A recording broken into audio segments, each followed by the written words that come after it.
Okay, ayan, we're live again. Ayan, so isang mapagpalang gabi po muli sa ating lahat, mga kaindi. Saan man dako po kayo ng ating daigdig. Ayan, so samahan niyo po kami para sa isa namang napaka makabuluhang topic.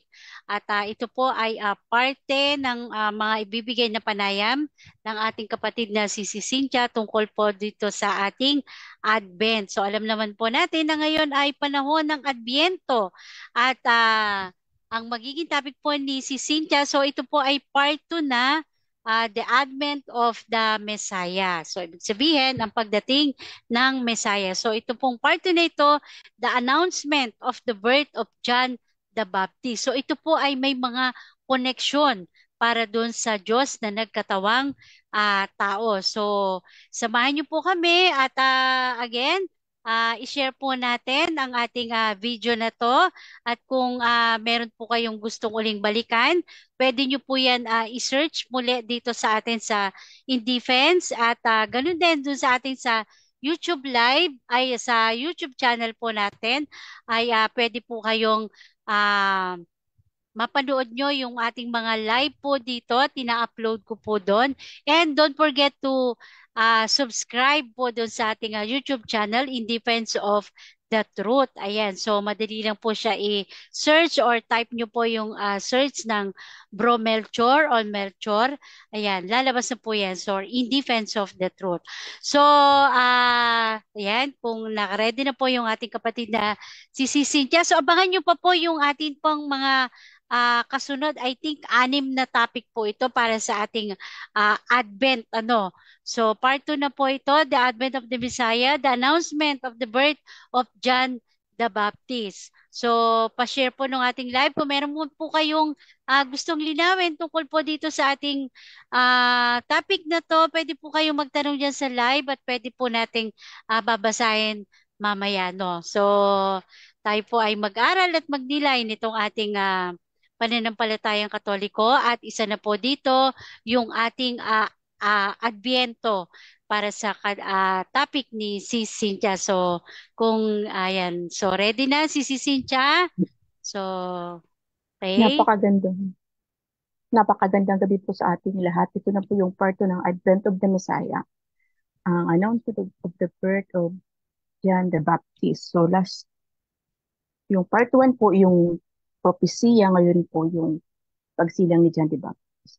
So noong mga araw ni Haring Herodes ng Judea, nabuhay o namumuhay ang isang pari na tinatawag na Zacarias na kabilang sa bahagi ng Abijah, ng pagkakasaserdot, Lucas 1:5. Kapalad siya na pumili kay Aaron at sa kanyang mga anak upang tumayo upang maglingkod sa harap ng Panginoon sa bahay ng banal ng mga banal.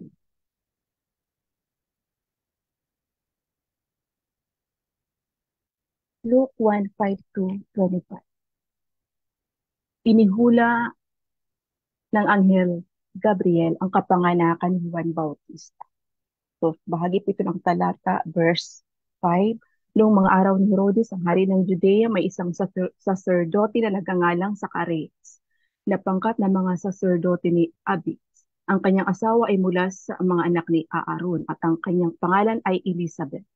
Pareho silang matuwid sa paningin ng Diyos na tinupad ang lahat ng mga utos at mga ordinansa ng Panginoon ng walang katintasan. Ngunit wala silang anak dahil baog si Elizabeth at pareho silang matanda na. Minsan nung siya ay naglilingkod bilang saserdote sa kanyang pangkat sa harap ng Diyos, ayon sa kinaugalian ng paglilingkod bilang saserdote, siya ay pinili sa pamamagitan ng palabunutan upang pumasok sa sanktuaryo ng Panginoon upang magsunog ng insenso. Pagkatapos na ang buong kapulungan ng mga tao ay nanalangin sa labas sa oras ng paghahandog ng insenso, ang anghel ng Panginoon ay nagpakita sa kanya na nakatuyo sa kanan ng altar ng insenso. Nabagabag si Zacarias sa kanyang nakita at natakot siya. Ngunit sinabi sa kanya ng anghel, huwag kang matakot, Zacarias, sapagkat dininig ng ang iyong panalangin. Ang iyong asawang si Elizabeth ay manganganak ng isang anak na lalaki at tatawagin mo siyang Juan. At magkakaroon ka ng kagalakan at marami ang magagalak sa kanyang kapanganakan sapagkat siya ay naging dakila sa paningin ng Panginoon. Hindi siya inom ng alak o matapang na inom. Mapupuspos siya ng Espiritu Santo mula pa sa sinapupunan ng kanyang ina. At ibabalik niya ang marami sa mga anak ng Israel sa Panginoon nilang Diyos. Mangunguna siya sa kanya, mangunguna siya sa kanya sa espiritu at kapangyarihan ni Elias upang ibaling ang puso ng mga ama sa mga anak at ang mga suwaili sa pangunawa ng mga matutuwid upang ihanda ang isang bayang karapat-dapat para sa Panginoon. At sinabi ni Zacarias sa anghel, paano ko malalaman ito? Sapagkat ako ay matanda na at ang aking asawa ay matanda na. At sinabi ng anghel sa kanya bilang tugon, ako si Gabriel na nakatuyo sa harap ng Diyos. Ako ay ipinadala upang makapag-usap sa iyo at upang ipahayag sa iyo ang mabuting balitang ito. Ngunit gayon ay pipigilan ka at hindi ka makakapagsalita hanggang sa araw na mangyari ang mga bagay na ito sapagkat hindi mo pinaniwalaan ang aking mga salita na matutupad sa kanilang takdang panahon. Samantala, hinihintay ng mga tao si Zacarias at namangha sila na natili siya ng matagal sa sanktuaryo. Datapwat nang siya ay lumabas, ay hindi na niya magawang magsalita sa kanila. At kanilang napagtanto na siya ay nakakita ng isang pangitain sa sanktuaryo. Tuminya siya sa mga ito, ngunit nanatiling pipi. Pagkatapos ng matapos ang kanyang mga araw ng ministeryo, umuwi siya. Pagkaraan ng panahong ito, ang kanyang asawang si Elizabeth ay naglihi. At siya ay nag-iisa sa loob ng 5 buwan na nagsasabi, gayon din ang ginawa sa akin ng Panginoon sa panahong nakita niyang nararapat na alisin ang aking kahihiyan sa harap ng iba. Greek Interlinear Bible Version. Volume 14, page 151 to 15. Tanong. Ang liturhiya sa templo ay nakapattern pagkatapos ng banal na liturhiya. Nagpatutuo si Moises sa makalangit na sanktuaryo, Exodus 25:8 to 30 and 30 ay 37. Ang pagdiriwang ng misa ng Romano Katoliko at ang banal na liturhiya ng ating mga kapatid sa rito ng East ay naayon sa banal na pagsamba na sinaksihan ni San Juan sa makalangit na sanktuaryo na nakatala sa aklat ng pahaya. Anong mga elemento ng pang-araw-araw na serbisyo sa tamid sa templo at iba pang mga obligasyon sa lumang tipan ang pamilyar sa iyo sa pagdiriwang ng misa sa kalendaryong liturhikal ng mga Katoliko? Sagot. Isang liturgical na kalendar, mga araw ng kapistahan, ang altar ng sakripisyo, mga pari sa liturgical testament, mga naningas na lampara na nagpapahiwatig ng presensya ng Diyos sa kanyang sanktuary, ang pag-aalay ng tinapay na walang libadura, tinatawag din na bread of the presence sa luma at bagong tipan, ang ostya na walang libadura na at pulang alak, ang kalis, ang pagbuhos ng alak, ang taas ng hukbo sa ibabaw ng dambana, ang pagpasag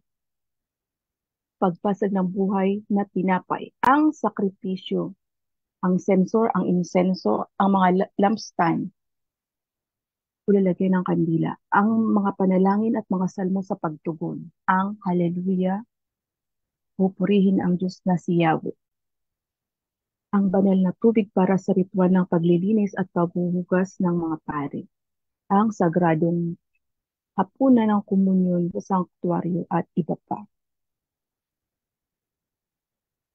Ang bagong tipan ng mga tao ng Diyos ay may mga tagapagmana ng liturhikal na pagsamba na inialay sa Diyos sa liturhiya ng Sinai Covenant. Ang mga elementong ito ay matatagpuan lamang sa misa at sa banal na liturhiya ng mga ritong silangan or the East para sa paghahambing sa pamamagitan ng pangitain ni San Juan sa makalangit na liturhiya at ng misa.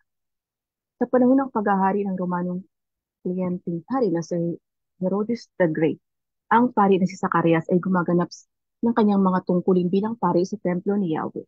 Ang templo sa Mount Moriah sa lungsod ng Jerusalem ay ang tanging lugar sa mundo kung saan ang lehitimong sakripisyo ay maaaring ihandog sa Diyos ng Israel.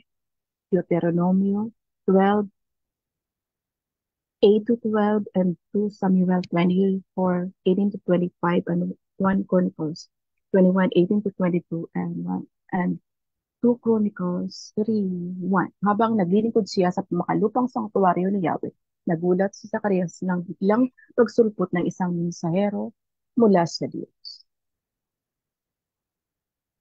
Tanong, ano ang ginagawa ng saserdoteng Zacarias nang lumapit sa kanyang anghel? Yan ang mga sumusunod na talata. Sagot, ginagampanan niya ang kanyang tungkulin bilang saserdote sa pamamagitan ng pagsunog ng insenso sa sanktuaryo ni Yahweh sa gintong altar ng insenso sa harap ng kabanal-banalan. Tanong, ang insenso ay sinusunog dalawang beses araw-araw sa panahon ng mga serbisyo ng pagsamba sa tamid sa templo ng Jerusalem. Ano ang kahalagahan ng altar ng insenso at ano ang kinakatawan ng pagsunog ng insenso? Tingnan ang mga sumusunod na talata. Sagot, ang pagsunog ng insenso sa gitnang altar ng insenso ay tinatag bilang bahagi ng liturgical na pagsamba ayon sa mga utos ng Sinai Covenant.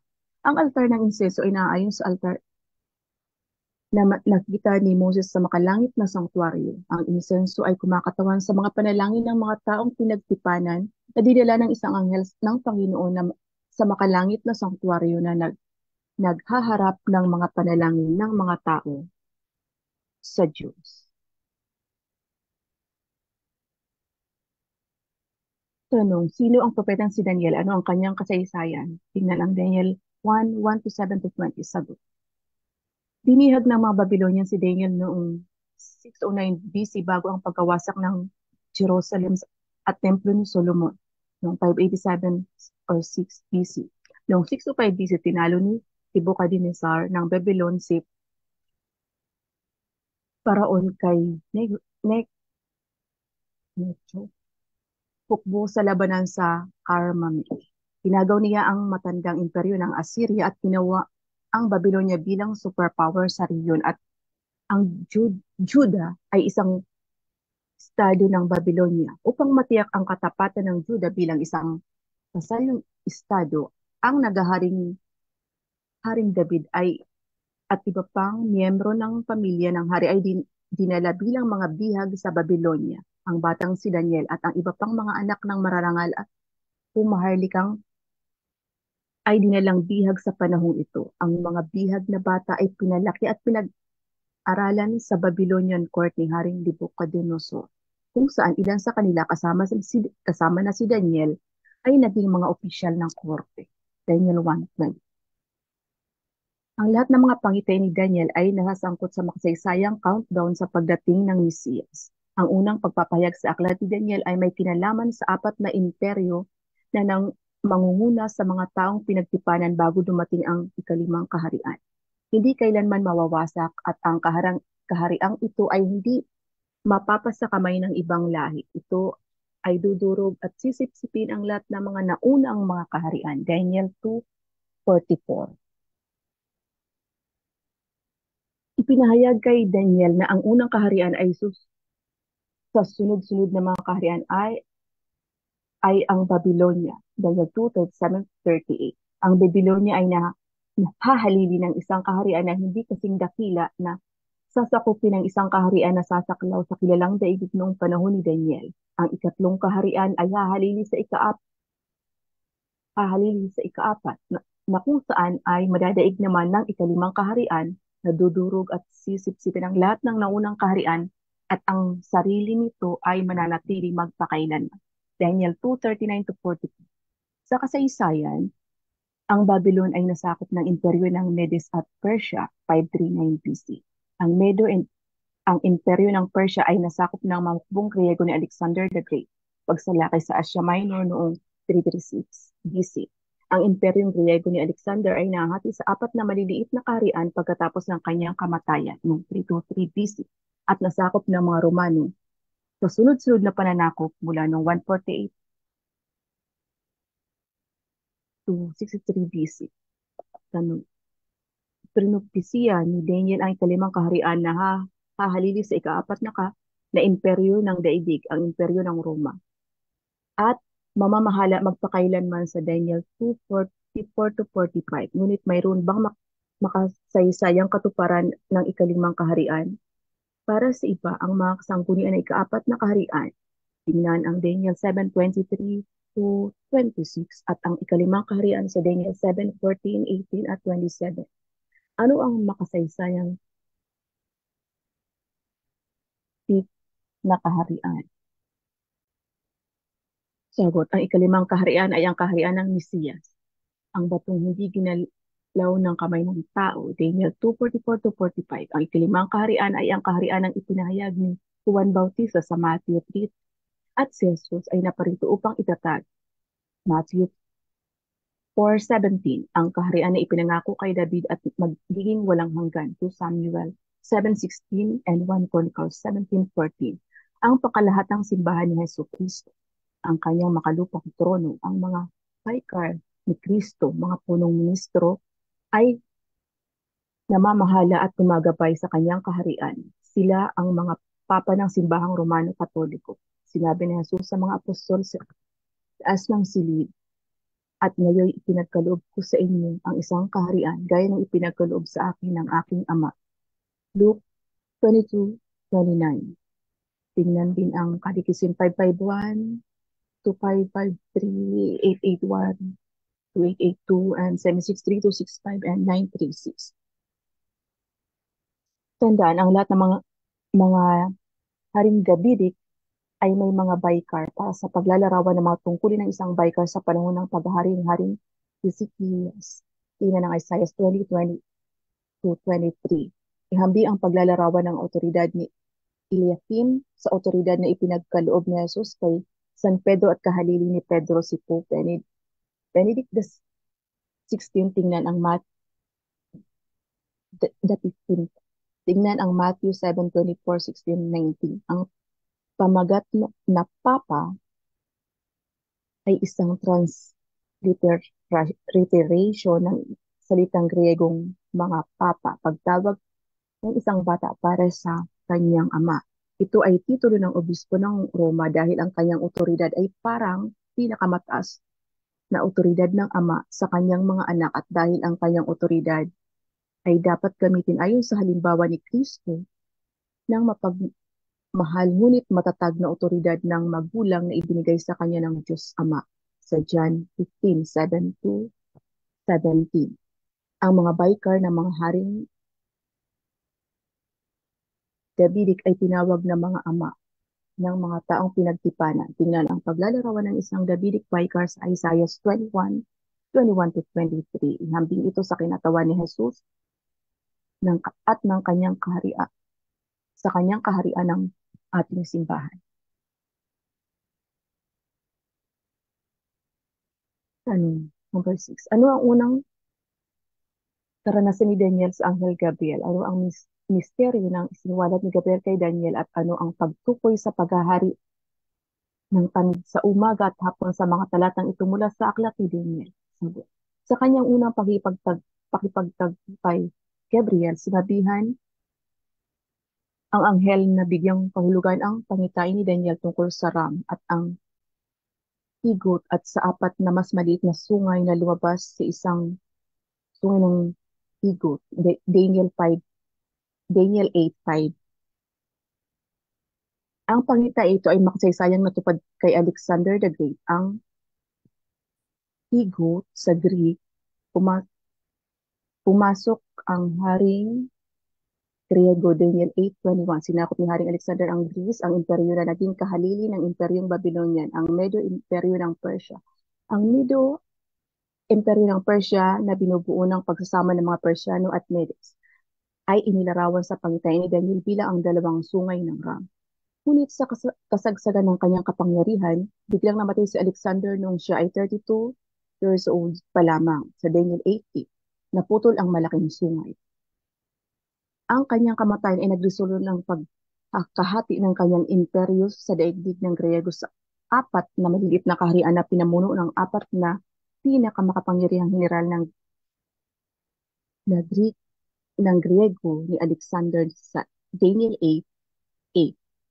Apat na sungay na nakaturo sa apat na bahagi ng langit. Ang isa sa mga hari ng kaharian ng Griego ng Syria ay matagumpay na mapapawi sa sakripisyo ng tamid sa loob ng ilang panahon. Daniel 8:11, 13, and 26. Ito ang unang pangitain na binigyang kahulugan ni Gabriel para kay Daniel. Tanong, ano ang ikalawang pahipagtapon ni Daniel kay Anghel Gabriel? Anong oras sa araw na ito nangyari at ano ang mensahe ni Gabriel kay Daniel? Sagot, sa ikalawang pagtatagpo, kinalkula ni Daniel na ang 70 taunang pagkatapon ng mga na iprinopesiya ni Propeta Jeremiah ay matatapos na in Jeremiah 25:11 to 12. Pinagtapat niya ang kanyang sariling mga kasalanan at ang mga kasalanan ng kanyang mga tao. Nagsumamo sa Diyos na ibalik ang kanyang mga tao sa kanilang mga ninunong lupain at muling itayo ang templo ni Yahweh sa Mount Moriah, ang banal na bundok ng aking Diyos. Si Daniel ay nanalangin sa oras na paghahandog sa gabi. Sa oras na iyon ay ang panghapong serbisyo ng tamig na nagsimula noong 3 p.m. at matapos ng mga 5 p.m. sa Daniel 9:20-21. Sa ikaliwa at huling pagtatagpo na ito, inihayag ni Gabriel kay Daniel na ang kanyang mga tao ay papayagang bumalik sa lupang pangako at muling itayo ang lungsod ng Jerusalem sa Daniel 9:25. Gayunpaman, pagkatapos na ipinahayag ng anghel ang propesiya ng pagdating ng pinakahirang prince ay napapatayin sa labas ng kanyang lungsod, Daniel 9:26. Sa isang pagkakataon pagkatapos ng kamatayan ng the Anointed One, sinabi ni Gabriel kay Daniel na ang sanktuaryo ng Diyos sa Jerusalem ay masisira ng isang prinsipe na darating. Nalalapastanganin ang templo, pagwawakasan ang lahat ng sakripisyo sa templo kabilang ang tamig at isang malaking pag-uusig ang kasunod ng mga pangyayaring ito sa Daniel 9:26-27.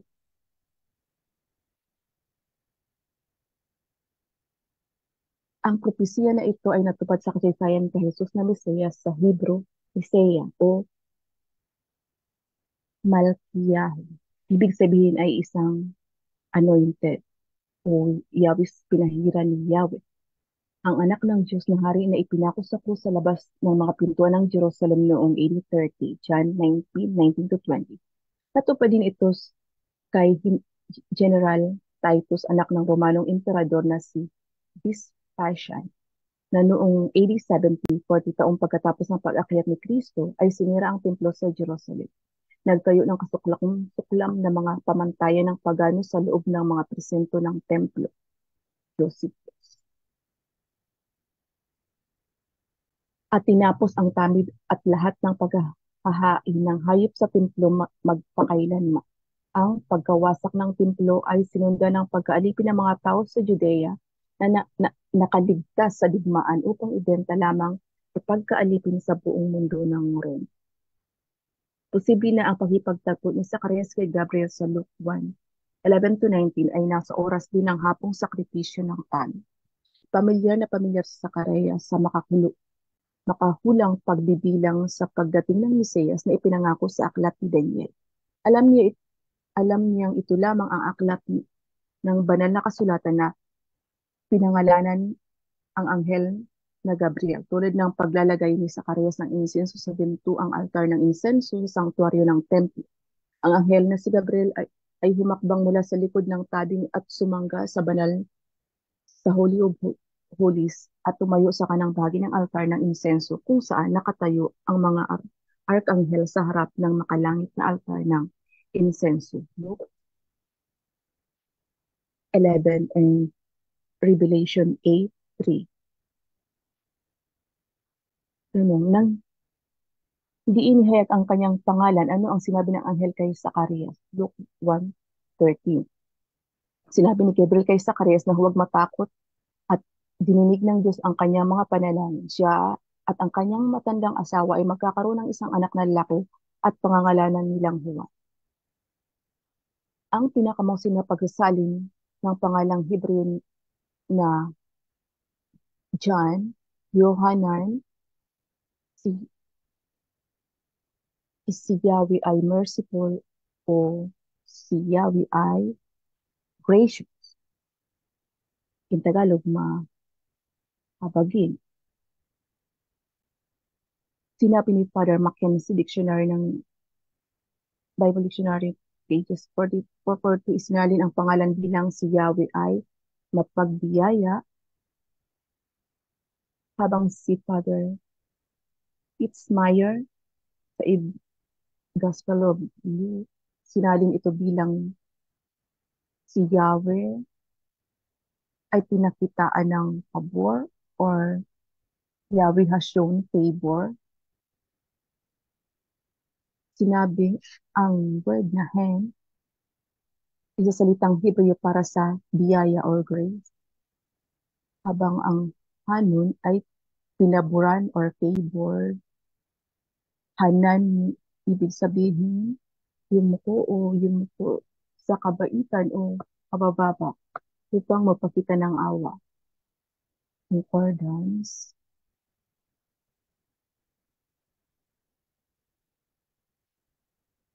At lexicon,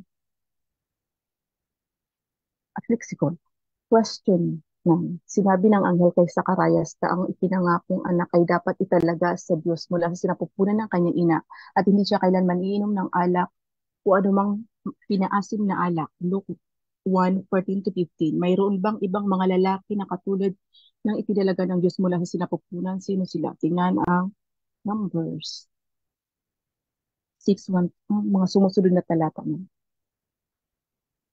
Sagot, ang bata ay dapat italaga mula sa sinapupunan ng kanyang ina tulad ng sacerdoting si Jeremiah at ang mga Nazareo na sina Samuel at Samson. Tanong number 10. Ano ang isang Nazareo? Ano ang layunin ng isang Nazari? Ang salita sa Hebro ay nangangahulugang isang banal or consecrated one. Gaano katagal buhay ang isang bilang isang Nazareo at maaari bang mamanata ang mga babae ng isang Nazareo? Tingnan ang number 6, 1 to 21. Sagot, ang mga lalaki at babae na hindi nagmula kay Aaron o sa tribo ng mga Libita ay maaring mamanata at maglingkod sa Diyos bilang isang Nazareo. Sa panahon ng panata, ang mga Nazareo ay hindi maaring uminom ng alak o anumang produkto na nagmumula sa puno ng ubas at hindi rin nila maaring gupitin ang kanilang buhok. Matapos makumpleto ang kanilang panata, ginupit ng mga Nazareo ang kanilang buhok na sinunog sa altar ng sakripisyo ng Diyos sa Jerusalem na may maraming mga hain ng hayop. Number 6:18 to 20. Ang mga takda ng Nazareo ay nakalagay sa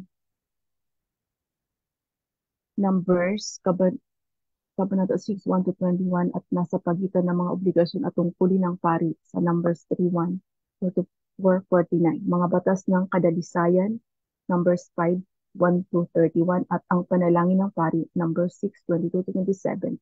Ayon sa mga sinuunang mananalaysay ng simbahan, si Saint James, ang unang Kristiyanong obispos ng Jerusalem ay isang kamag-anak ni Jesus. Ayon sa kasaysayan ng simbahan, siya ay may akda ng liham ng bagong tipan, The Book of James, at isang panghabang buhay na Nazareo. Tingnan ang mga gawa ng Josephus, Hegesippus pala, Book 2, and Chapter 22, and Eusebius sa Church History.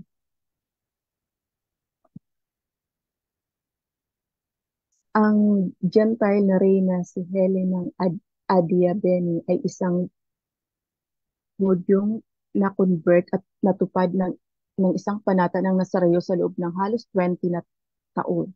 Tandaan noong AD 60, hiniling ni Saint James, Obispo ng Jerusalem, Saint Paul, bilang isang kilos ng mabuting kalooban na bayaran ang mga sakripisyo ng apat na nasaritang Kristiyanong Hudyo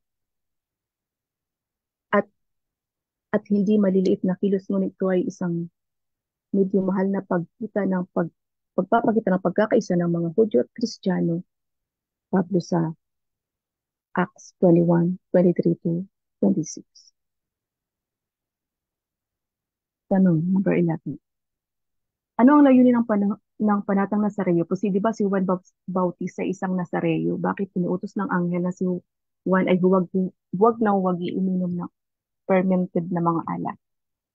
Sagot, ang paglilingkod sa priesthood ay namamana. Gayunpaman kung ang isang tao ay hindi sa linya ni Aaron, ay naniniwalaan siya ay tinawag upang maglingkod kay Yahweh.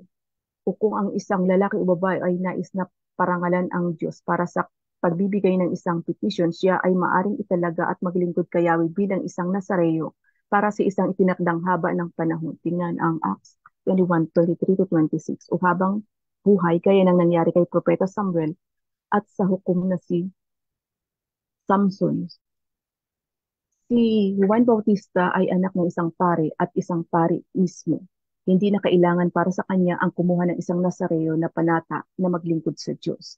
Na si Juan ay inutusan na huwag uminom ng alak o matapang na inumin mula sa sinapupunan ng kanyang ina ay maaaring nauugnay sa kanyang misyon bilang pasimula ni Kristo. Ang mga pari sa paglilingkod kay Yahweh sa templo ay pinagbawal na uminom ng alak o anumang fermented na alak habang naglilingkod sa templo. Levitico 10:9. Nakalista ang mga tagubili ni Yahweh kay Aaron, ang mataas na saserdote tungkol sa pag-inom ng alak para sa mga pari kapag naglilingkod sa Diyos sa sanktuaryo. Pagdating mo sa tuldang tagpuan, ikaw at ang iyong mga anak, makasama mo hindi ka maaaring uminom ng alak o anumang iba pang pinaasim na alak upang maiwasan ang kamatayan. Dahil wala nang binanggit pa ang iba pang mga kinakailangan na nagpapakita sa isang Nazareo gaya ng nangyari sa kaso ni na Samson at Samuel, ibig sabihin, ang kahilingan na ang isang Nazareo ay hindi kailanman dapat magpagupit ng buhok at iba pa. At dahil pinagbawal ng Diyos ang isang punong saserdote habang naglilingkod sa templo upang uminom, mas malamang na ang pagbabawal sa pag-inom ng alak ay dahil si Juan ay makasaserdoteng kinatawan ng Diyos sa paglilingkod sa mundo sa pagpapahayag ng darating na kaharian ng Mesiyas. Tanong number 12. Kailan unang pupunta si Juan Bautista, anak ni Zacarias, sa harapan ng Diyos? Sagot. Unang dumating si Juan sa harapan ng Diyos, nung dumalaw ang nagdadalang tao na Birheng Maria sa ina ni Juan na si Elizabeth sa Luke 1:41. At ang hindi pa isinilang na si Juan na nalaman ang presensya ng Diyos sa sinapupunan ni Maria ay lumukso sa tuwa sa sinapupunan ng kanyang sariling ina. Tanong number 13. Ano ang halimbawa ng ang matatagpuan sa lumang tipan ng mga tao ng Diyos na uminom ng labis at nadumisan? Halimbawa, tingnan ang Genesis 9:22, 24, 19, 32 to 35 at Leviticus 10:1 to 3 and 9. Sagot, ang mga halimbawa ng labis na pag-inom ng alak ay humahantong sa kasalanan at paghihimagsik ay matatagpuan sa ilang mga salaysay ng lumang tipan. So, ang mga sumusunod. Nalasing si Noah bago siya siniraan ng kanyang anak na si Ham. Ang pamangkin ni Abraham na si Lot ay nalasing at nilapastangan ng kanyang sariling mga anak na babae. Pinahihiwatig ng pag-inom ng alak ng dalawang nakatatandang anak ni Aaron ay nag-ambag ng pag-alay ng hindi otorisadong sunog sa panahon ng liturgical service na nagresulta sa kanilang pagkamatay. Tanong number 14. Paano mo tutukuyin ang misyon ni St. John kapag siya ay nasa hustong gulang? Paano makakaapekto ang pagbabawal sa pag-inom ng fermented na alak sa kanyang ministeryo? Anong natatanging posisyon ang hawak ni San Juan sa kasaysayan ng kaligtasan? Sagot, ang misyon ni San Juan ay maglakbay sa buong banal na lupa na tinatawag ng mga pinagtipan ng tao na magsisi upang ihanda nila ang pagdating ng Mesiyas. Dapat siyang maglingkod bilang pasimula ng Mesiyas at bilang pagpapahid ng nasasirtote ng anak ng Diyos sa binyag na Jesus. Marahil ang pagbabawal sa pag-inom ng matapang na alak ay dahil hindi si Juan ay maglingkod kay dahil hindi si Juan ang maglilingkod kay Kristo sa templo ng Jerusalem. Maglilingkod siya kay Kristo sa mundo. Sa makatuwid, ang kanyang ministeryo bilang saserdote ay hindi limitado sa isang building. Maaring ito ay bahagi ng gawain ito ng saserdote at kalagayan ng kadalisayan sa paglilingkod sa Mesiyas. Si Juan Bautista ang huling propeta ng lumang tipan. Question number 8. Ihambing ang anghel na si Gabriel ang ipinangakong anak ni Zacarias at Elizabeth sa 9th century BC ni Propeta Elijah. Nang siya ay tumanda na, paanong naging katulad ni Juan Bautista si Elias? Tingnan ang 2 Kings 1:7, Matthew 3:4-6, and Mark 1:1-4. Sagot. Parehong nakasuot sina Juan at Elijah ng balabal na balahibo ng kamelyo, isang katad na tela, at ang Diyos ay nagpadala ng kapwa lalaki upang tawagan ang pinagtipan ng mga tao na magsisi. Anong hula sa lumang tipan ang sinipi ng anghel kay Zacarias? Luke 16-17. At paano nauugnay ang siping ito kay Elijah? Ang quote sa lumang tipan ay naka-bold. Sinabi ni Gabriel at ibabalik niya ang marami sa mga Israelita sa Panginoon bilang Diyos, sa espiritu at kapangyarihan ni Elias. Mauuna siya sa kanya, ipagkakasundo ang mga ama sa kanilang mga anak at ang mga suwail na sa mabubuting diwa at matuwid, at naghahanda para sa Panginoon ng isang bayang karapat-dapat sa kanya. Tingnan ang Sirach 48:1 and 10. Sagot, Malakay 3:23-24. Ipapadala ko sa iyo ang propetang si Elias bago dumating ang dakila at kakilakilapot na araw ni Yahweh. Gagawin niyang ipagkasundo ang mga magulang sa kanilang mga anak at ang mga anak sa kanilang mga magulang upang hadlangan ang aking paglalagay sa basa sa ilalim ng sumpa ng pagkawasak. Ang hula ay sinipi ni Gabriel na may kinalaman sa tanda ng pagdating ni Elias bago ang pagdating ng Mesiyas. Luke 1:18-19. Sinabi ni Zacarias sa anghel, paano ko malalaman ito? Ako ay matanda na at ang aking asawa ay tumatanda na. Sinagot ang anghel, ako si Gabriel na nakatayo sa harapan ng Diyos, at ako ay sinugo upang makipag-usap sa iyo at dalhin sa iyo ang mabuting balitang ito. Ang magandang balita na idinala ni Gabriel ay higit pa sa pagsilang ng isang anak na lalaki para kay Zacarias. Sa tekstong Griego, ginamit ng anghel ang pandiwa na evangelist sitai. Ibig sabihin upang ipangaral ang mabuting balita. Isang salita na madalas isinalin bilang gospel na tumutukoy sa mabuting balita ng ebanghelyo ng kaligtasan. Si Zacarias ay tumanggap ng karangalan na maging una kung kanino parangal ang ebanghelyo ng kaharian. Ginamit ni San Lucas ang pandiwang ito ng 10 beses sa kanyang ebanghelyo at 15 beses sa mga gawa. Sinaway ang hindi paniniwala ng mga matatandang pari, sinabi ng anghel, tingnan mo, dahil hindi ka naniwala sa aking mga salita na magkakatotoo, sa kanilang takdang panahon ikaw ay tatahimin at walang kapangyarihan na makapagsalita hanggat hindi ito nangyayari.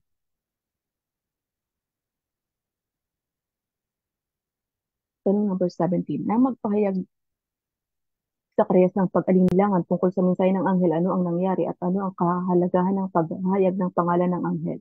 Pahiwatig, maari mong maalala na ang ibang pagkakataon ng anghel na ito ay pinangalanan sa banal na kasulatan ay nasa aklat ni Propeta Daniel. Daniel 1, 8:1, 8:16, and 9:21. Sa unang pagkakataon, inihayag ng anghel ang kanyang pangalan. Ako si Gabriel na nakatayo sa harapan ng Diyos. At pagkatapos ay pinatahimik niya sa Zacarias sa pamagitan ng pag-alis ng kanyang kapangyarihan sa pagsasalita. Nang ihayag ng anghel ang kanyang pangalan, naintindihan sana ng matandang pari ang dahilan ng pagsila ng kanyang anak. Ang batang ito ay maglilingkod sa Diyos sa espiritu ni Propeta Elias na tumatawag sa mga tao ng Diyos sa pagsisisi bilang paghahanda sa pagdating ng manunubos, Mesiyas. Ang pagtukoy kay Elias at pag-alala sa mga propesiya na ipinahayag kay Propeta Daniel ng anghel na si Gabriel tungkol sa pagdating ng Anointed One, agad na naunawaan ni Zacarias na si Gabriel ay naghahayag ng pagdating ng ipinangakong Dabidiking Mesiyas na ang pagdating ay ihahayagas ng sarili ni Zacarias o sarili niyang anak na si John. Maaring ito ay banal na intervention na nagpapanatili sa tapat ng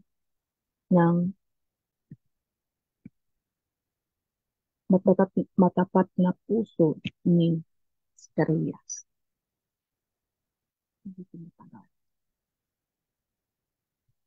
Luke 1:21 to 22. Samantala mga tao ay naghihintay kay Zacarias at nagulat nang siya ay manatili sa sanktuaryo ng napakatagal. Nung lumabas siya, hindi siya makapagsalita sa kanila at napagtanto nila na nakakita siya ng isang pangitain sa sanktuaryo. Ngunit maaari lamang siyang gumawa ng mga sinya sa kanila at nanatiling tik. Habang si Zacarias ay nasa banal na lugar, ang kanyang kapatid na mga pari ay nagtipon sa mga hagdanan ng sanktuaryo para sa ritual ng pagpapala sa mga tao. Nang matapos ang ininsensuhan ng pari, dapat siyang sumama sa kanila sa pagbibigay ng huling benediksyon ng pari.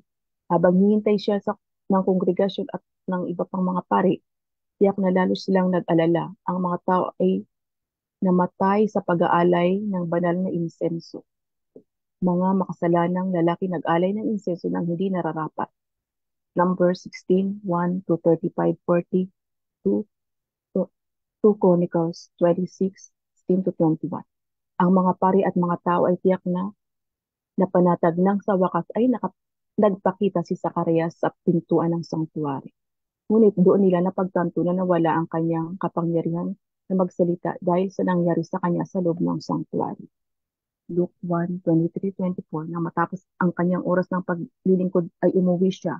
Pagkaraan ng ilang panahon ang kanyang asawang si Elizabeth ay naglilid sa loob ng 5 buwan ay nag-iingat siya na nagsasabi, ginawa ito ng Panginoon para sa akin. Ngayon ikinalulugod niyang alisin ang kahihiyang dinaranas ko sa publiko. Sa pagtatapos ng linggo, ang makasaserdoteng division ni Abias ni Zacarias ay bumalik sa kanilang mga tahanan, bagamat pinagkaitan ng kapangyarihang sa pagsasalita, nakapagsulat pa rin si Zacarias at tiyak na isinulat niya ang kanyang naranasan sa anghel at ibinahagi kay Elizabeth ang balita na napakalaking pagpapalang ibinigay sa kanila ng Diyos.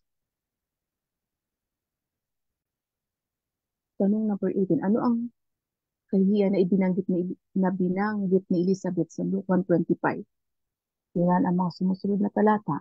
Sagot, ang pagiging baog ay isang kahihiyan at isang parusa pa nga gaya ng nangyari sa anak ni Haring Saul na si Michal na kinutya ang kanyang asawang si David dahil sa pagsayaw sa harap ng kabanang tipan. At bilang resulta, naging baog. Ang mga kapitbahay ni Elizabeth ay maaring haka na siya ay pagkabigo bilang isang babae na ang Diyos ay pinarusahan siya sa ilang kadahilanan.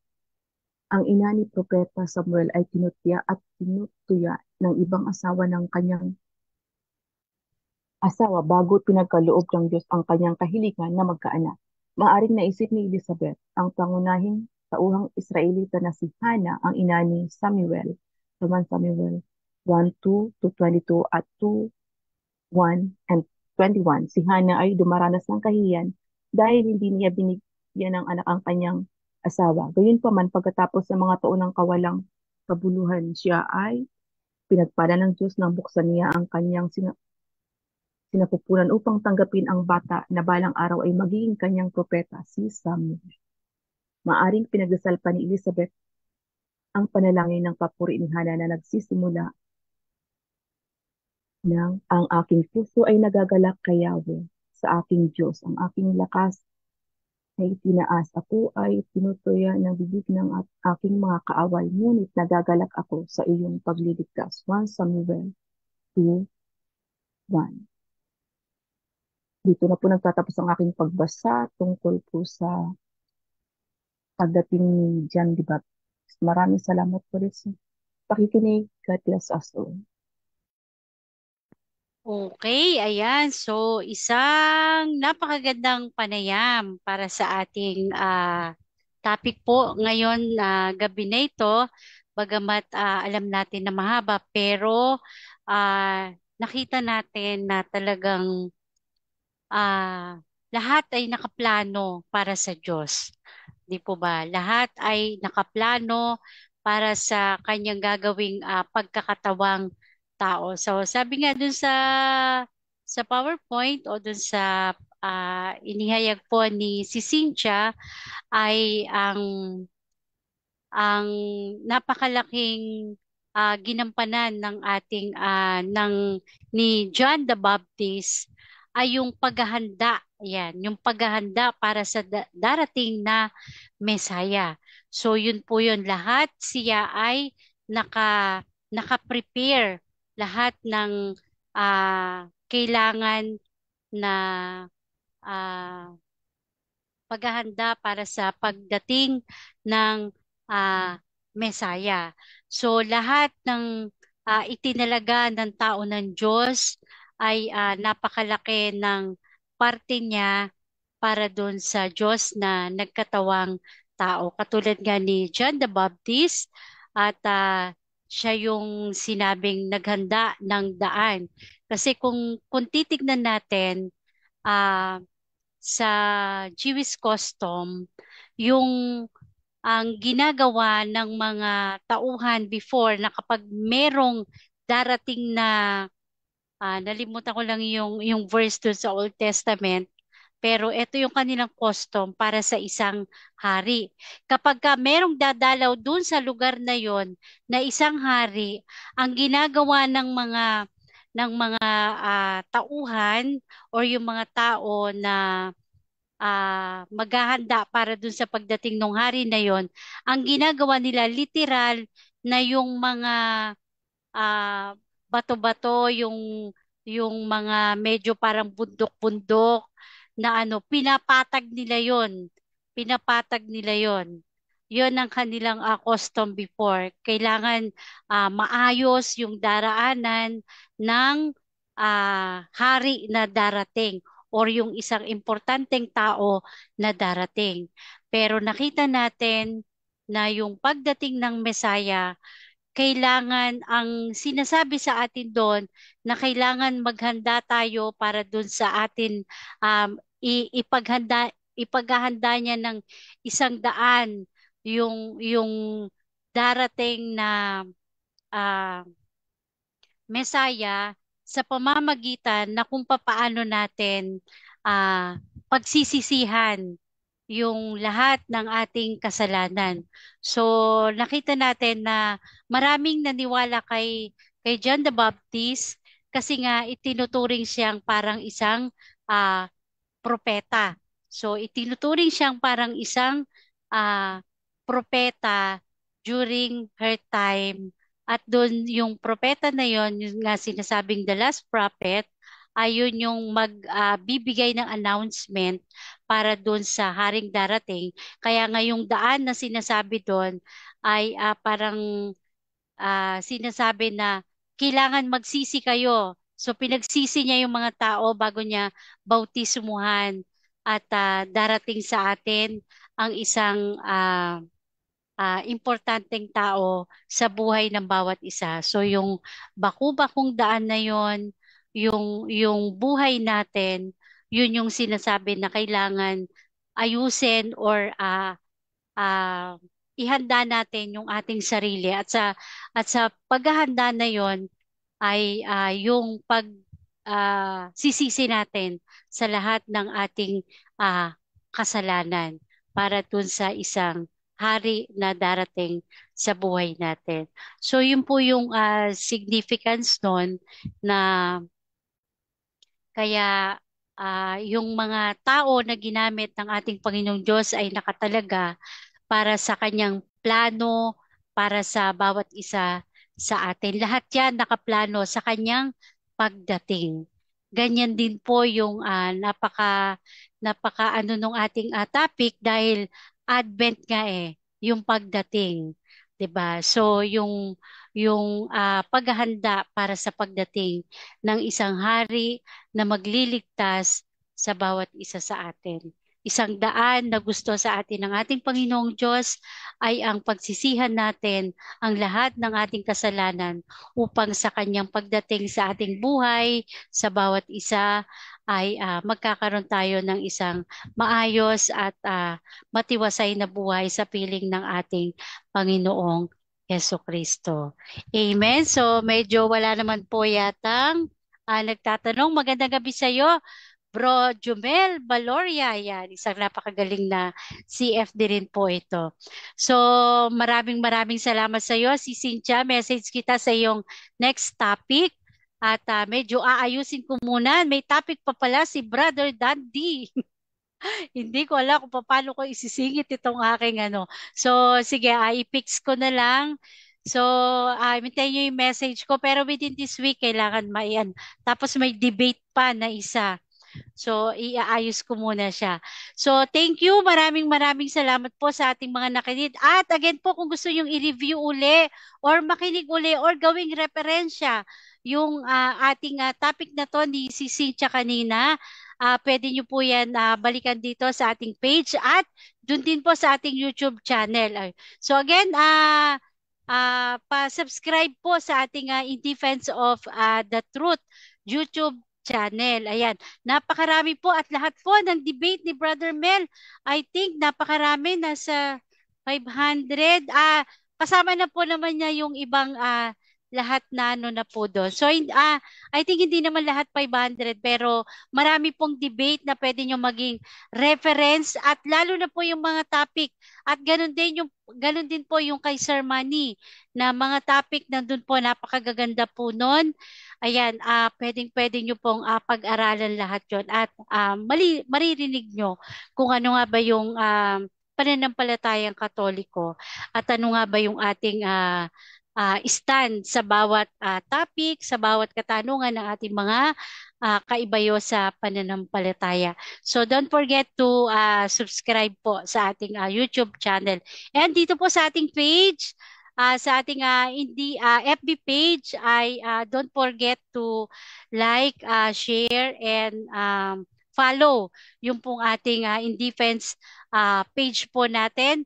Pwede rin yung din po dito napakarami din po hindi na namin dinidelete yung mga topic, debate na mga nandito. Pwede nyo rin po itong pwede rin yung po itong gawin yung reference or pwede rin kayong gawin ninyong reference sa inyong pag-aaral pa. Basta share lang po at follow po sa ating In Defense page and subscribe to our YouTube channel In Defense of the Truth.